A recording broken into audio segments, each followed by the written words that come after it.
Bienvenido, Sheikh Abdul Karim Paz, ¿cómo estás? ¿Qué tal? Buenas noches, ¿cómo va, Gabriel? Néstor Gorojowski, ¿cómo estás? Te extrañábamos. Bien, un poquito de frío, pero todos tenemos frío hoy. Hay una figura que se manifiesta imponente, importante dentro del campo nacional. Es la del padre Mujica, ¿no? Yo sé que vos has estudiado, investigado y escrito sobre los curas del tercer mundo, el cristianismo, la liberación, el modo de llevar adelante la doctrina social de la Iglesia. ¿Estuviste en el homenaje que se le hizo al padre? Sí, en los 50 años, el otro día hubo una procesión que partió de catedral, una misa ahí, me parece que hubo una misa de ahí, las columnas de las villas, precedidas por sus sacerdotes, y bueno, participó el arzobispo Cuerva, el obispo de las villas Carrara, y Monseñor Ojea. Es decir, la Iglesia, en su impronta, digamos, jerárquica, estuvo presente para conmemorar los 50 años de Mújica. Mucha gente, se llenó el Luna Park, y el acto realmente estuvo muy bien. Yo les destaqué algunas cosas, hablando con ellos, les dije, la verdad que me llama la atención, primero, una participación social de las villas, de gente muy, un buen estado de ánimo, al contrario de lo que hoy se vive en los lugares difíciles en relación a lo que estamos todos atravesando, que es realmente una hecatombe económica tremenda para la población. Sin embargo, había un ánimo, casi te diría, no festivo fuera de lugar, sino de ánimo. Contrastaba con el medio ambiente que estamos atravesando hoy. Eso es un punto positivo. Segundo punto que me llamó la atención, no había droga, las manifestaciones las conocemos, hay. No es que todo, ni mucho menos, no, pero hay, digamos, reductos de gente que se droga o alcohol. Acá no había alcohol, no había droga, no había cuestiones de orden sexual fuera de tono. Y los curas villeros tienen una impronta, y es que realmente son gente, no los conozco a todos, pero digamos que en principio viven en las villas y son de las villas. Es decir, la gente los toma como de ellos. Todo eso es un tema para resaltar. El movimiento creció mucho, de alguna manera esta es la semilla fundamentalmente de los sacerdotes del tercer mundo, en especial de Mujica y otros como él, el martirio de él, que es bandera, ¿no? Y que lleva a que en la Argentina se habla mucho de Mujica. Yo me acuerdo hace años no pasaba esto. Le dedica un párrafo especial a Cristina, digamos, con otro sector de los curas de opción por los pobres. Ahora, eso es un panorama breve, pero ¿qué pasa? Bueno, había gente del kirchnerismo, digamos, presente al margen, o sea, acá la centralidad la tienen la Iglesia y los curas, sí. Se nota, ellos manejan la cuestión. Pero yo tendría que decir una cosa que es una suerte de, viste que hay una devaluación de los 70, tanto positiva como negativa. Bueno, la positiva, si se quiere, es que bueno, los 70 era muy violenta la cuestión, ¿no? Era difícil en ese marco poder sobrellevar las cosas, y realmente no quiero justificar con eso lo que pasó después, pero digamos, estaba complicada la convivencia, los diálogos,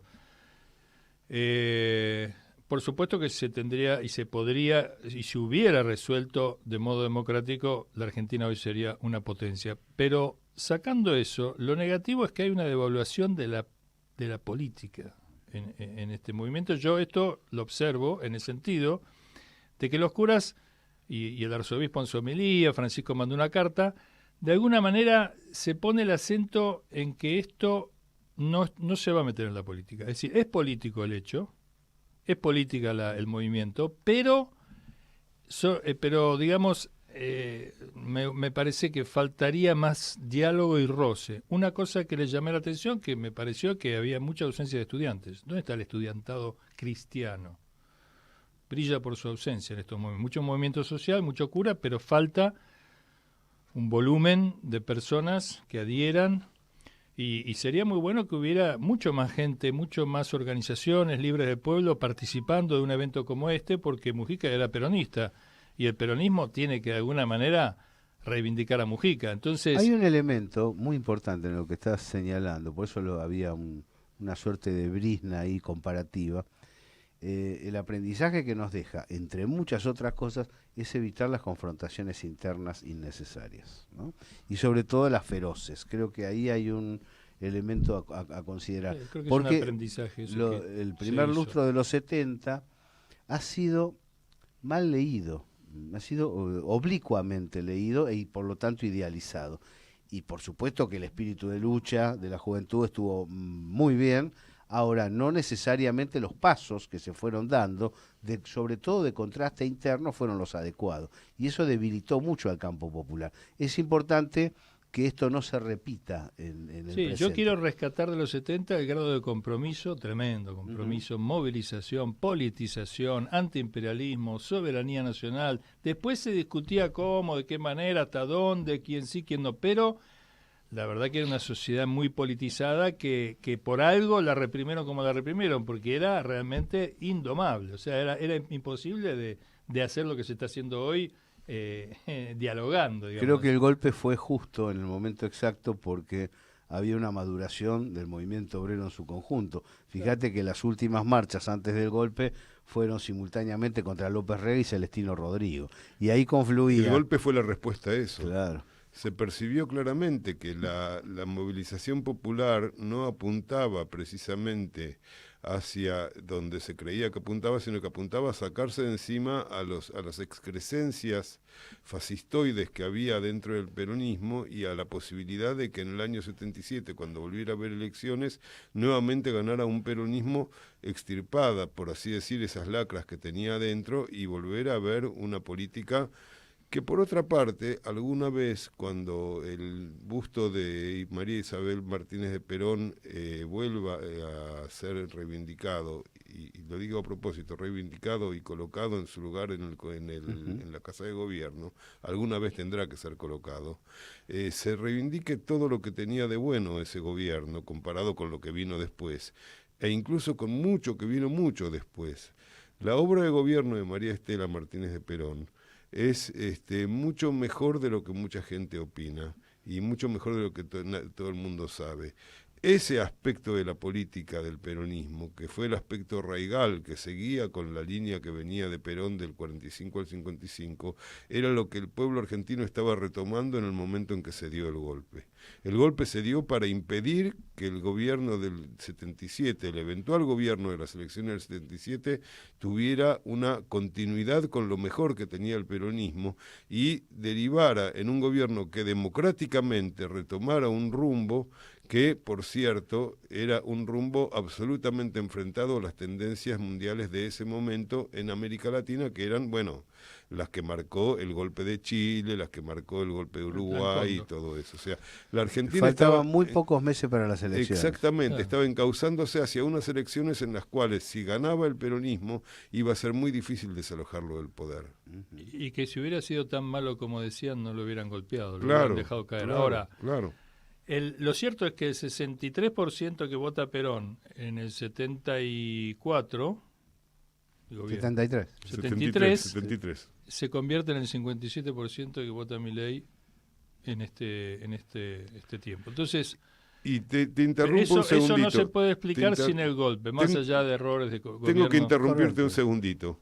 Ese 57% votó a Videla, porque Milei es Videla. Esto hay que entenderlo. Milei es Videla y Martínez de Oz. El 63% que votó a Perón se convirtió en el 57% que votó a Videla. Tengámoslo muy en claro por todo lo que esto significa. A mí no me molesta yo- para nada lo que están diciendo, pero políticamente uno debería pensar, como periodista la verdad que no me preocupa porque uno discute mano a mano con... Ahora, un organizador, alguien que tenga capacidad de caudillo, capacidad de líder en el campo nacional, ¿no debería ser más tolerante con el votante? ¿No debería ser menos rígido a la hora de echarle en cara? Hay que ver exactamente. Lo planteo Yo no como le echo una en cara duda. nada, no le echo en cara nada. Digo que la opción fue la opción real. Lo que sucedió fue eso. Yo no estoy diciendo que acá todo el mundo quiere que haya 30.000 desaparecidos de nuevo. No estoy diciendo eso. No estoy diciendo que la mayoría de los argentinos votó a favor de que a la gente la hagan desaparecer. No digo eso. Digo que el plan económico que votó la mayoría de los argentinos fue fue el plan económico para el cual se hicieron desaparecer 30.000 personas en la década de los 70. Eso sí lo digo. No Sí, me preocupa, se parece mucho. Claro. Con un componente de ignorancia muy elevado, en el Sí, sentido Que de que en los 70 no existía. yo creo que no, a pesar de que se dijo todo lo que se iba a hacer, y a pesar de que esta ignorancia no está justificada porque se debería saber, se debería haber sabido lo que hoy les duele en la llaga, digamos, del bolsillo, del corazón del pueblo. Se sabía que iba a pasar, pero evidentemente se explotó una suerte de ignorancia, bueno, el descontento, lo que ya sabemos, pero... El desánimo, la desesperación, la incomprensión de la interna aparte del grandes campo mentiras nacional. de nuevo, ¿no? Sí. Esto lo va a pagar la casta, ahora la casta financiera está rebosante, la casta política la están comprando en gran medida, ojalá que no, vamos a darle un tiempo, pero bueno... En diputados se votó la ley, es grave, muy grave lo que está pasando en la política. Es decir, yo venía hablando fuera del micrófono que me parece que si seguimos así, lo que va a quedar es el descontento de la gente, lo que pasa es que hay que ver cómo se canaliza y organiza. Porque Sobre si no todo, salir... qué pasa después, porque sea cual fuera el momento en el cual se retira el gobierno de Milei, del modo que fuera posible, ¿qué queda de la Argentina, no? Porque el proyecto es de disolución. Si vos barrés con el mercado interno, con el argumento de frenar la inflación, bueno, evidentemente no vas a tener una gran cantidad de empresas que son significativas para la producción nacional. Y a partir de ahí un montón de cosas más. La verdad es que lo que se pretende es volver al 18 de diciembre del 2001. La verdad es que se pretende volver al 18 de diciembre del 2001. Cosa que todo el mundo cree que no ocurrió nunca, pero sí ocurrió. Es decir, se quiere volver a ese momento. Ahí se quiere volver, es decir, un país con 25% entre desocupados y subocupados, con salarios absolutamente imposibles. No ha habido una lectura histórica. No ha habido una lectura. Bueno, con el o la ha habido, pero no la ha difundido el campo nacional con energía. Y hoy en día hay una lectura parcial de lo que fue el menemismo. Hay una reivindicación del menemismo olvidando cómo terminó el menemismo, como si hubiera terminado como terminó por casualidad. Sin cuando embargo, en realidad Martínez ese final de estaba claro. Ahora, Martínez de Oz, Menem Cavallo, ahí está, ahora, y Macri está es claro. Es de esperar que los errores de Milei, por ejemplo, decir que los sueldos le están ganando a la inflación, es decir, que ya se produce el rebote de la baja de inflación con mejora de situación macro, una cosa No son que es errores, absurda, son mentiras. Claro, bueno, no, errores, me refiero a error en el sentido de mentir descaradamente, es un error político, porque la gente, digamos, ¿cómo le vas a decir a la gente que ahora tu sueldo le está ganando la inflación? Hoy subió el subte, no sé, 300 y pico %, el gas ahora va a ser fulminante el tema del gas, el transporte en general, 300%, el agua subió el 200 y tanto, es decir, acá, ¿qué sueldo subió, salvo el de los senadores, qué sueldo subió el 200%, el 100%? A ver, les digo algo dañino en ese sentido. Creo que hay sectores que tienen unas ganas locas de creerle a Milei. Sí, Y no lo digo inocentemente. Es así. Ganas locas. Tienen ganas locas de creerlo. Sí, tienen ganas locas y de que creerlo, cualquier indicador que más o menos, que no sea el diluvio universal, va a ser considerado favorable. Por ese mismo motivo, el menemismo duró lo que duró. Por eso, porque había muchísimos millones de argentinos que tenían unas ganas locas de creerle a Menem y pensaban que la desgracia que estaban sufriendo ya se iba a terminar, que había que aguantar un poquito más. Se aguantó hasta el 19 de diciembre del 2001. Es absurdo, por ejemplo, que haya el dólar esté con esta variable del 2% mensual aumentando el valor del dólar. Esto es absurdo, esto es realmente absurdo. Todo el mundo sabe que es absurdo. Pero bueno, esta mentira es la verdad que le quieren creer. Bueno, alguien la vez pasada, yo esto lo dije la vez pasada, hace poco en la radio, lo vuelvo a decir, alguien me preguntaba la vez pasada, o preguntaba en general, ¿hasta cuándo vamos a creer que el dólar puede estar aumentando al 2% mensual? Y yo contesté, bueno, vamos a creerlo hasta el 19 de diciembre del 2001. Cuando sobrevenga ese 19 de diciembre del 2001, es decir, cuando sea insostenible ya una paridad falsa, bueno, entonces va a cambiar la cosa. Así son las cosas en la Argentina. Y otras dos mentiras pesadas, difíciles de digerir, es la de que dice no hay plata, Bueno, ya dije una que la crisis la va a pagar la casta, ya la dije. No hay plata y con la nuestra no. Pero este hombre se va. $600.000 dicen que cuesta el viaje a España, entre gastos de avión, gastos de comitiva, gastos de seguridad, gastos de logística, etcétera, etcétera. $25.000 por día el avión presidencial, sin contar la logística que conlleva además.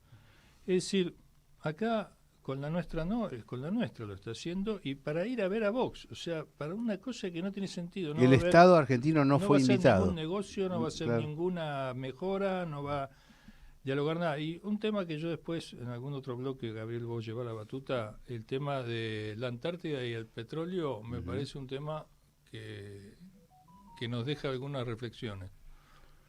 Estamos en la señal Tres Miradas, 89.3 www.radiografica.org.ar. El libro sobre el cristianismo que vos realizaste, Sheikh Abdul Karim Paz, me parece significativo a la hora de trazar estas equivalencias que venimos comentando. ¿Dónde hay el nexo entre el chiismo y el cristianismo que vos encontraste con los sacerdotes que te llevó a escribir ese libro que hemos disfrutado? Bueno, ¿cuáles son los puntos de encuentro? Los dos son minorías. Y los dos reivindican una relación estrecha, una continuidad entre la política y la religión, es decir, una función política de la religiosidad y una religiosidad de la función política, una espiritualidad de lo político y una política de lo espiritual. Esto es algo que no todo el Islam y no todo el cristianismo reivindica, una postura antiimperialista, de liberación, de carácter popular, soberana, industrialista, tomando de la modernidad todo lo que tenga que ver con adelantos tecnológicos, desarrollo, en ese sentido, ciertos derechos, digamos, haciendo hincapié en ciertas cuestiones, como por ejemplo que la gente pueda elegir, que las representaciones sean populares, que el pueblo participe activamente, se movilice, esté politizado. Y bueno, no son pocas cosas en común, pero creo que la fundamental es la reivindicación de los profetas como actores políticos, la máxima de la justicia, perseguir la justicia que está en el judaísmo, que está en el cristianismo y que está en el islam, como una bandera, digamos, fundamental. La justicia es un atributo de Dios, y por lo tanto discutir en la tierra el poder. Y bueno, el tema es que, a diferencia de los sacerdotes del tercer mundo, que en el marco del cristianismo, por la secularización del proceso cristiano, no tienen un plan de gobierno, por eso es que los sacerdotes se van a dividir en dos ramas, los socialistas y los peronistas. Aquellos que decían, tenemos que llevar a cabo un proyecto político de carácter socialista, que son los que en definitiva tienen un plan de gobierno, un plan de acción política concreta, y los que decían el peronismo. Esto ya constituía hacia el interior de sacerdotes una división. Sí. Por supuesto, después la dictadura fue tremenda, y el hecho de que fueran el 5% de la Iglesia Católica. O sea, la Iglesia Católica no acompañó el movimiento del tercer mundo para nada. O sea, la Iglesia Católica se alió en su jerarquía a la dictadura. Entonces, no tuvieron ni la protección, ni el apoyo, ni el cuidado. En algún sentido sí, por supuesto hubiera sido peor todavía si no hubieran sido del palo, pero también ser del palo, con algunos que estuvieron muy, muy identificados con la dictadura, les costó la persecución muy concreta. Entonces, pero en el caso del chiismo, en particular, el chiismo pudo sobrellevar tanto los intentos de golpe de Estado, que fueron varios, como la guerra impuesta fracasados los golpes, la invasión de los comandos de Carter en Tabas, las sanciones brutales, y más hacia nuestros días la constitución del Estado Islámico o el ISIS como fuerza de choque islámico, entre comillas, que fue tremendo, pero que también fue derrotado, y ahora lo que se está viviendo hoy, que es un enfrentamiento abierto con Estados Unidos, Inglaterra e Israel. Te incorporo un tema que me parece llamativo y que vos debés conocer el proceso. En realidad el partido Baas en toda la zona iraquí fue hegemónico durante mucho tiempo. Hoy el eje de la resistencia releva a esa zona política, ¿no? Bueno, Baas cayó estrepitosamente con pero de algún modo ha calzado en la identidad popular esa mirada, ¿no? La del eje de la resistencia. Sí, yo hoy estaba viendo unas noticias de la resistencia iraquí cada vez con más fuerza, digamos, ¿no? Creo que Israel está atravesando, si bien Israel siempre es fuerte, digamos, Israel no es Israel, es todo la OTAN, digamos, ¿no?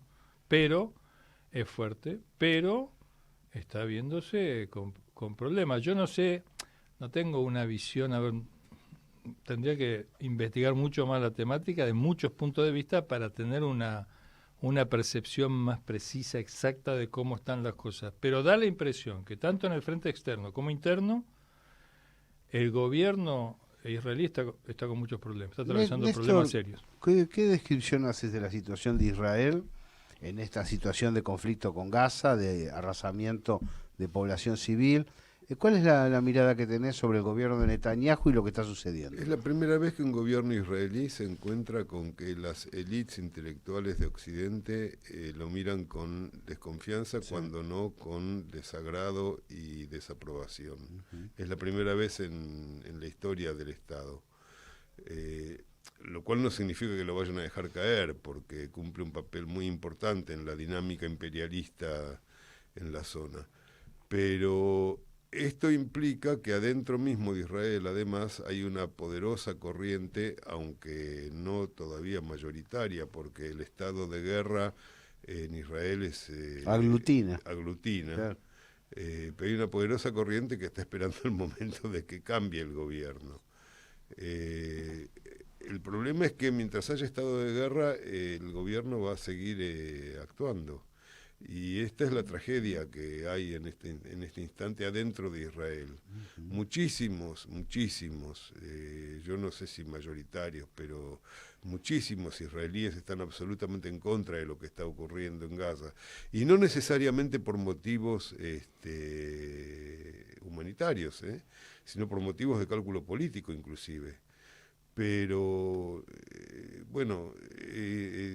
la teoría del antisemitismo permanente y la concepción de la ciudadela sitiada le dan a Netanyahu una fuerza de la cual en otras condiciones no podría sobrevivir. Cuando uno observa los pronunciamientos en esa dirección, cómo se caracteriza la gestión de Netanyahu, piensa en un país partido, ¿no? En un país que está llegando a niveles de grieta. Es un país partido, pero repito, Hamas ha operado como un aglutinador en realidad. Claro. Y de hecho es interesante hacer notar que los rehenes que ha tomado Hamas los ha tomado en regiones que electoralmente le han sido hostiles a Netanyahu.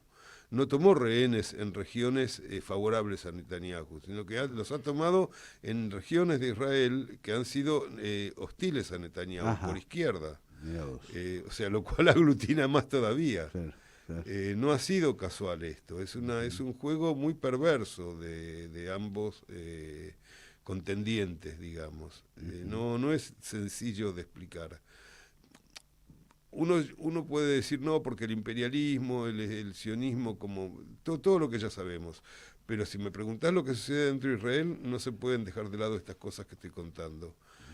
Son millones de personas que están en una situación mucho más complicada que las abstracciones generales sobre el papel del imperialismo en Asia Occidental. O sea que a mí me llamó la atención eso que está señalando Néstor, que es si Hamas calculó o no el día después. Porque las razones del pueblo palestino son indudables, ¿no? No, claro, eso no se discute. Tiene derecho a vivir en su tierra. Ahora, tiene derecho a su Estado propio, tal como decidieron las Naciones Unidas en el momento en que le dieron el derecho al Estado de Israel a existir. Hablaron del derecho a la existencia del Estado palestino. Esto es indiscutible. Aunque ahora, en este momento, el gobierno israelí lo discuta, esto es indiscutible. Ahora, atacaron a aquellos israelíes que deberían ser los, entre comillas, aliados de los palestinos. Entonces ahí aglutinaron en contra de sí mismos. Qué casualidad. A mí me parece que es algo que no se puede dejar de tener en cuenta.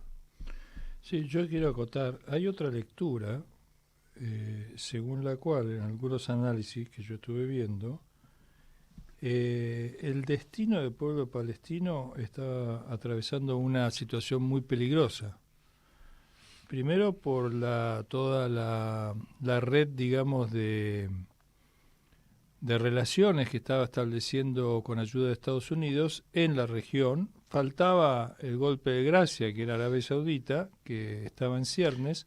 Otro aspecto. Y por otro lado, había una situación en Cisjordania de permanente e incesante, indetenible avance de asentamientos, de provocaciones, tanto hacia Jerusalén Oriental y a la Mezquita Al-Aqsa, o al Domo de la Roca, como al resto de Cisjordania. Entonces, lo que nosotros vemos como una erupción el 7 de octubre es como que alguien que ve que un volcán entra en erupción. Entonces dice, bueno, hoy, 7 de octubre, el volcán entró en erupción. Pero claro, para los entendidos... Es la respuesta a las provocaciones. Los entendidos venían diciendo que este volcán... Los entendidos te dicen, mira, hoy es enero, así que prepárate porque en octubre ese volcán va a entrar en erupción. Entonces, yo creo que este análisis, es decir, según este análisis, no es que Hamas estaría colaborando como una suerte de tentáculo de Netanyahu que opera, digamos, todos los vectores, sino que acá los palestinos rompieron el frente regional de aceptación del Estado de Israel y del paso al olvido del tema palestino. ¿Por qué? Porque el tema palestino en los acuerdos de Oslo estaba absolutamente, terminado, o sea, no había ninguna posibilidad. Es decir, esas fuerzas que Néstor, indica como que eran pro-palestinos o que no eran o contra Netanyahu, lo cierto es que antes del 7 de octubre no tenían fuerza. Es verdad, el 7 de octubre obviamente que va a cohesionar, lo estamos viendo, digamos, ha cohesionado hacia el interior de Israel, pero también ha cohesionado hacia la resistencia, que es un tema que uno le puede decir a los palestinos, bueno, fíjate, porque si vas a hacer esa acción, las consecuencias van a ser estas, la cohesión interna de Israel, etcétera. Y los tipos te dicen, escúchame, ¿cuál es la alternativa? Porque decimos una alternativa y yo te la tomo. Pero no había alternativa, no había plan B. Es decir, o por lo menos, bueno, yo no estoy ahí, digamos, no sé, no había plan de, por ahí habría planes B. Pero lo cierto es que estaba muy complicada la situación. Y bueno, el estilo fue ese. Hay que estar en una situación donde te vienen es una resistencia, te vienen, ahora se cumplió esta semana la Nakba, 76 años, bueno, no es del 7 de octubre, esto lo repiten todos los palestinos y toda la gente que se hace eco de la voz de los palestinos. Esto no empieza el 7 de octubre, el 7 de octubre es una consecuencia y una escalada, sin duda que es una escalada, como lo de Irán también fue una escalada, pero también fue una escalada de Israel atacando una sede diplomática de Irán en Damasco. Bueno, acá las cuestiones, desgraciadamente, uno diría, bueno, pero ¿cuál es la alternativa? ¿La destrucción del otro? Y uno diría con sensatez, no, hay que parar esto. Pero los que postulan el parar esto no son escuchados por Netanyahu, esa es la verdad. A ver, acá el mundo se votó, y acá el que vetó fue Estados Unidos. Estoy de acuerdo con lo que está señalando como filosofía de base, solo la observación de, en toda operación militar, el día después es clave. Es lo que te permite que la operación tenga un sentido, porque estoy sorprendido de la cantidad de gente que han perdido los palestinos. Sí, pero yo te voy a decir algo. Yo no veo señales, por ahí me equivoco, estamos tan lejos como lo que estamos acá. Sin duda. Pero no veo señales de debilitamiento de la resistencia palestina, no las veo. O sea, y si alguien las ve, que me las diga. Yo no las veo. Por supuesto, además, que va a haber gente que va a criticar a Hamas, del lado palestino, digo.